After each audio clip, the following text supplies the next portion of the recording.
Captions in English, please. So this is the second video on chapter 10 and it's on heat exchange. So temperature. Temperature is a measure of the vigor or speed of the random motions, so the average kinetic energy of a substance. So as you know, there are three temperature scales, the Celsius, the Fahrenheit and the Kelvin.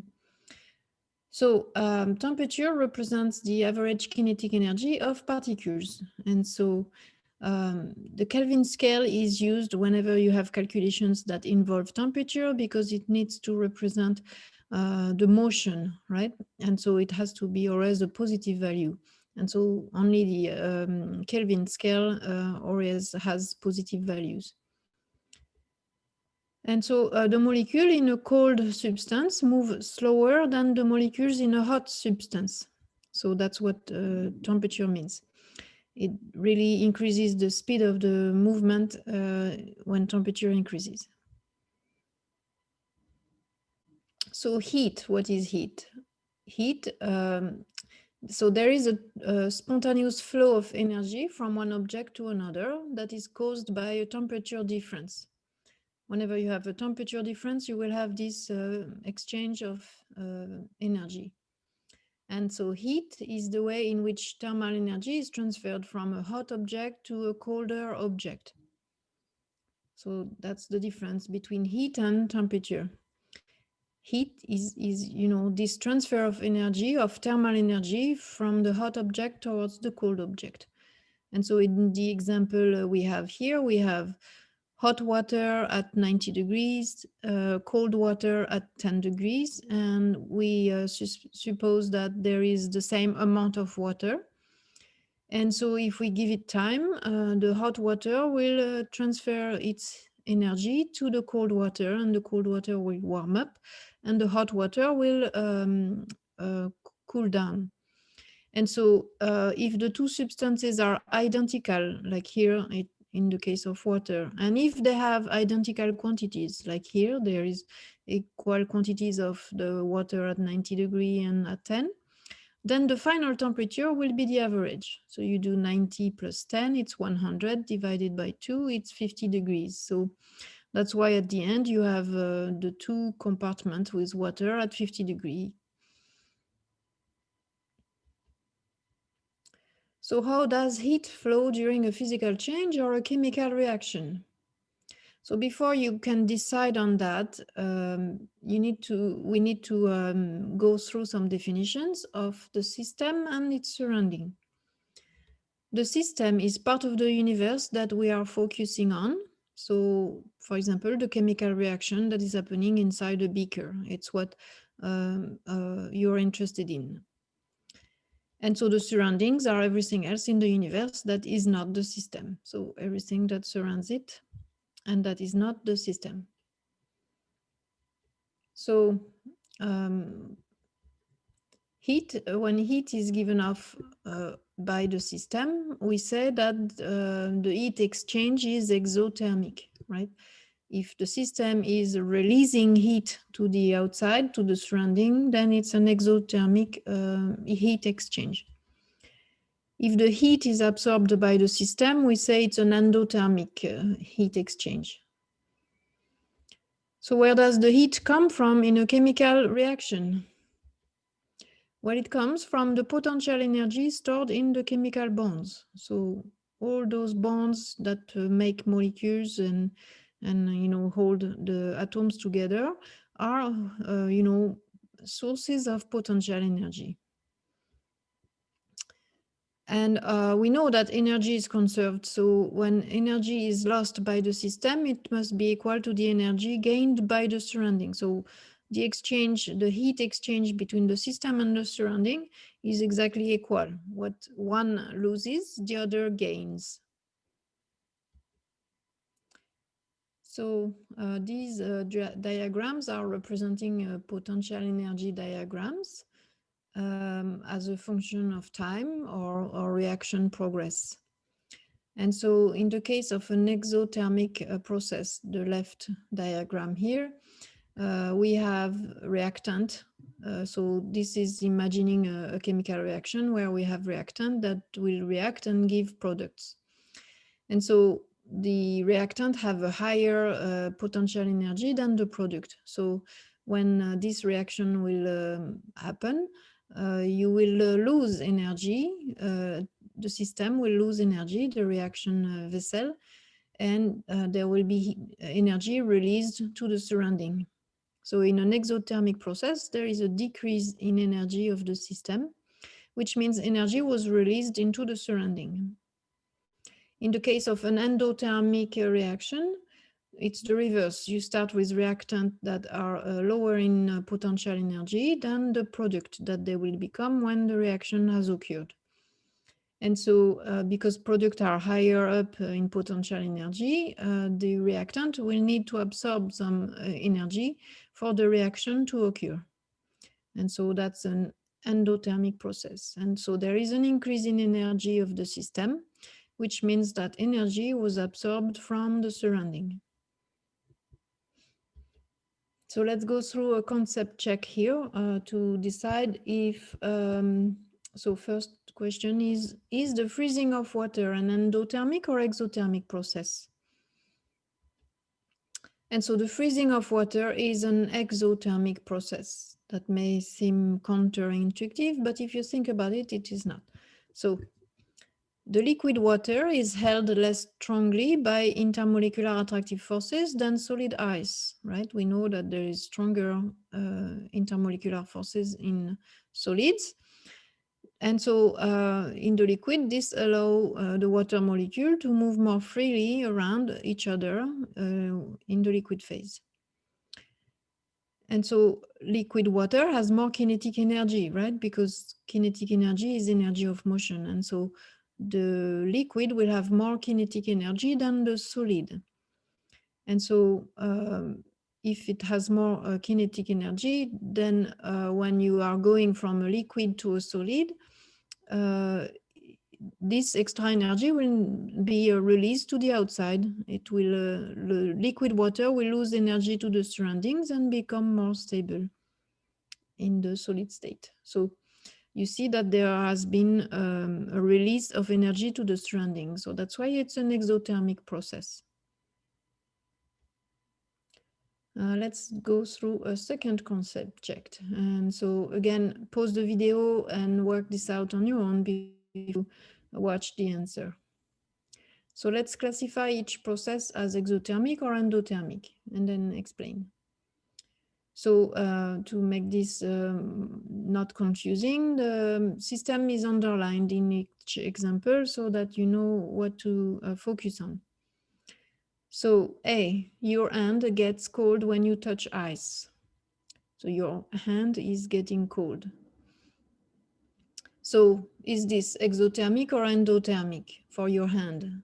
The process of getting cold here when you touch ice. It's an exothermic process because if your hand gets cold, it means the energy is leaving it. So the energy, the heat energy leaves your hand and moves to the ice, and that may make the ice melt. So there is an exchange of energy from your hand to the ice. So it's exothermic for your hand and endothermic for the ice. So that's why it's important to understand that you need to focus on the system here. So B, water boils in a kettle being heated on a stove. So the system is the water. So the water here is starting to boil in a kettle that is being heated on a stove. So water, for it to boil, it needs to absorb the energy from the stove. So this is an endothermic process for the water because energy flows into the water and that allows it to boil. So water has absorbed the energy and it's endothermic. C, water vapor condenses on a cold pipe. So here the water vapor, so it's water vapor and it becomes liquid droplets when it condenses on a cold pipe. So what happens to the water vapor when it condenses? Does it lose or gain energy? Well, it releases energy. It's exothermic for the water vapor when it condenses, because heat energy leaves the water in a gas form to condense in the water liquid form. Because in the liquid form, there is more intermolecular attractive forces that are holding the molecule together. It's more stable than in the gas form. In the vapor form, molecules are freely moving. They are free from each other, flying around. They have much more kinetic energy. And so when you're going from a gas to a liquid, you're stabilizing the molecule. And so the extra energy is released to the outside, to the surrounding. So that's an exothermic process. D, ice cream is melting. So to be able to melt the ice cream, you have to take it out of the freezer where, it's cold, and then out of the freezer, it's warm. And you're providing warmth. So the ice cream will absorb that warmth. So that's an endothermic process. The heat energy flows into the ice cream, the heat energy from the warmer air around the ice cream, and that's why it's melting. So the ice cream, absorbs that energy, and that causes it to melt. Thermodynamics. So the study of energy is called the thermodynamics. That's a term you need to understand what it means. It's the study of energy. And so the law of conservation of energy, that says that energy can neither be created nor destroyed, is also referred to as the first law of thermodynamics. And so thermodynamic quantities have two parts.